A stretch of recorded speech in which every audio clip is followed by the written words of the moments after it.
रुर्दीय हिरण। एक वन में एक हिरण रहता था जो हिरणों के गुण और कलाबाजियों में अत्यंत पटु था। एक दिन उसकी बहन अपने एक नन्हे हिरण खरदिया को लेकर उसके पास आई और उससे कहा, भाई, तुम्हारा भांजा निठल्ला है और हिरणों के गुण से भी अनभिज्ञ। अच्छा हो यदि तुम इसे अपने सारे गुण सिखला दो। हिरण ने अपने नन्हे भांजे को एक निश्चित समय पर आने के लिए कहा और फिर उनका आदर सत्कार कर विदा कर दिया। दूसरे दिन निश्चित समय पर वह अपने भांजे के आने की राह तकता रहा, मगर वह नहीं पहुंचा। इस प्रकार 7 दिनों तक उसकी प्रतीक्षा करता रहा, मगर वह नहीं आया। किंतु 8वें दिन उसकी माँ आई।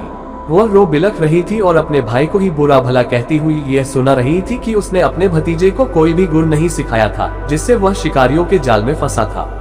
वह अपने पुत्र को हर हालत में मुक्त कराना चाहती थी। तब हिरण ने अपनी बहन को बताया कि उसका बेटा दुष्ट था, जिसमें सीखने की लगन भी नहीं थी। इसलिए वह उसके पास सीखने के लिए कभी भी नहीं पहुंचा था और अपनी माँ की आंखों में ही धूल झोंकता रहा था।